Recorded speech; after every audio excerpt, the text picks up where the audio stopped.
carry out an impartial investigation and the perpetrators brought to book. You know, essentially in this particular issue, the governor of the state declared a curfew 13th of the month, 13th of October. There was an attack on the 14th. There was also another one on the 16th. One would think that, you know, when we have a dusk to dawn curfew, its impact is to essentially guarantee effective security. But this also hasn't been working in the state. Yeah, like I mentioned earlier, I don't know whether it's a case of negligence, because these soldiers do owe the citizens a duty of care. And where there's this breach of this duty, which results in damages, I really don't know where the problem is. Either the soldiers are not doing enough, or the government is not doing enough. Tell us what your thoughts are, the rights of women and children in crisis zones. What does the UN Charter say? I know the Article 4 of the Convention on the Rights of the Child provides for the protection of children in armed conflicts, war zones. In that case, the government should help the families to take care of the children.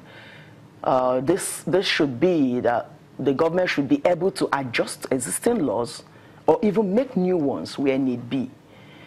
There's also Article 38 of the same convention, CRC. This convention should take care of, government should take care of the children of war or conflicts. And I know that the age of conscription initially was 15, but the convention's optional protocol recently raised the age limit for armed conflict involvement, direct involvement, to 18. So basically, international communities should probably help the Nigerian government to be able to promote the principles enshrined in these conventions. And that's because the Nigerian government is not capable. I think enough resources are not being directed towards the promotion of these conventions or those rights.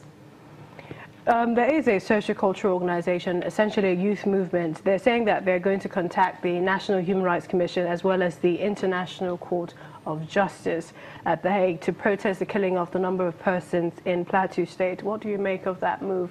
And they're talking about that in line with the, accusations that soldiers, left them to their fate. Yeah, like I said earlier on, if, for example, negligence can be established. I mean, there was a dusk-to-dawn curfew. By this time, this was when the attack was carried out. Soldiers were meant to be guarding the zones. Then these attacks occurred. Now, in trying to establish negligence, we need to show that there was a duty of care. Yes, there is a duty of care. This duty was breached. The effect of this breach amounted to a damage. If that actually can be proved, yes, there is a case. As a human rights advocate, there is a case for these. If these are established, yes. All right. How much can advocacy and sensitization, do to what is happening in Pt.2 state at the moment?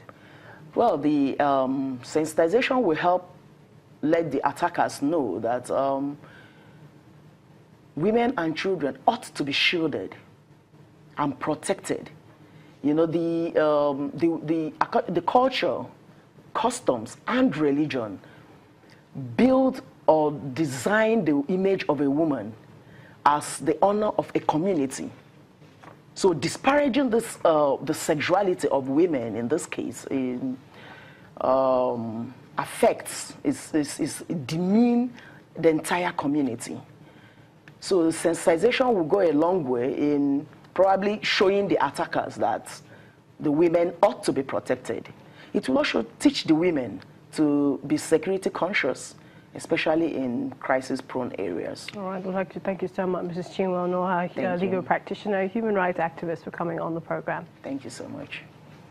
Well, last week, the government of Zimbabwe placed a ban on fruit and vegetable imports to preserve dwindling money reserves and raising fears of food shortages. Well, the order follows a ban on maize imports in June. This has generated mixed reactions among citizens of most of the supply of groceries in the capital Harare coming from neighboring South Africa. On Tuesday, October the 17th, the Zimbabwean government banned fruit and vegetable imports to preserve its dwindling reserves of hard currency, drawing immediate warning of food shortages. The order, which followed the ban on maize imports in June, alarmed retailers and street traders in the capital Harare, who get much of their produce from neighboring South Africa. The shutdown, which Agricultural Minister Mr. Joseph Madej said was immediate, underlined the scale of the economic crisis in what was once one of Southern Africa's agricultural heartlands in the build-up to the election next year. Mr. Madej told the media that President Robert Mugabe made the order himself to stop the imports so local farmers can increase their produce. That was supposed to help local industry recapacitate. You see, but the local industry is different from the horticulture. This is a long-term industry. It's an industry where you start investing over a long period, not something you can do overnight. So I'll say this is an ill-thought thing. According to the National Statistics Agency, ZIMSAT, the country spent more than $80 million on fruit and vegetable imports last year.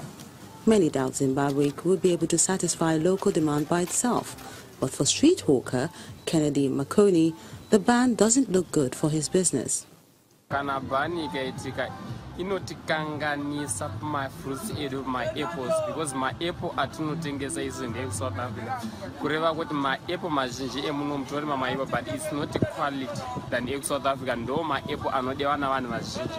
Saka zvinogona kuaffect our business edu. The country dumped its currency for the US dollar in 2009 because it was affected by hyperinflation, but it's now running short of the currency. The latest currency crisis is blamed on low export earnings, high government domestic debt borrowing that has increased money supply, not matched by dollar inflows, and government spending, 90% of which goes to salaries.